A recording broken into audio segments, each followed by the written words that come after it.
কিচ্ছু চাই না সরকারের কাছে, বিকল্প একটা পন্থা দেখ। চাইলে সরকারের ইচ্ছা মতো একটা সিদ্ধান্ত দিয়ে দিল আর সেটা কার্যকর হলো, সেটা তো হবে না। আমরা অবশ্যই ট্যাক্স দিব, ট্যাক্সের বিপক্ষে আমরা না।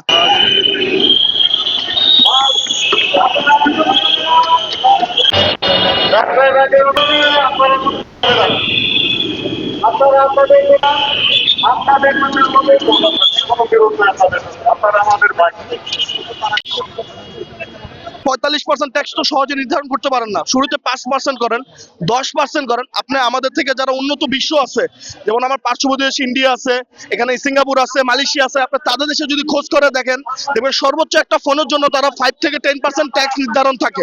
বাট আমার দেশে কেন এটা 44% হবে, 45% হবে কেন? আপনি 10% করেন আমরা মানি, আপনি 5% করেন সেটাও আমরা মানি। ভাই আমরা ট্যাক্স উঠবে না। ট্যাক্স আমাদের দেশের জন্য একটা অপরিহার্য জিনিস, আমাদের দেশের উন্নয়নের কাজে এই জিনিসটা ব্যবহার করা হয়। ঠিক আছে, আমরা অবশ্যই ট্যাক্স দিব, ট্যাক্সের বিপক্ষে আমরা না। আমাদের নেতৃত্বস্থান যারা ছিল তারা অনেক নির্দেশনা দিতে পারতেছে না আমাদেরকে, তাই এখন আমরা চুপ থাকি। আমরা বিক্ষিপ্ত যদি কোনো কাজ করি আমাদের উপকার হচ্ছে অপকার হবে, তো তার চেয়ে ধরি মারি আমার মাঝে আপনারা ঢুকে যান। ভাই আসলে আমরা আসছিলাম এখানে শান্তিপূর্ণ আন্দোলন করতে, কারণ পৃথিবীতে প্রত্যেকটা মানুষের কিছু দাবি দেওয়া থাকে। হ্যাঁ, তো আমাদের আন্দোলনটা হচ্ছে আমরা এনআর বাতিল চাই।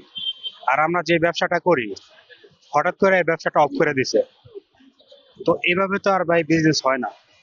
তো সরকার চাইলে সরকারের ইচ্ছা মতো একটা সিদ্ধান্ত দিয়ে দিল আর সেটা কার্যকর হলো, সেটা তো হবে না।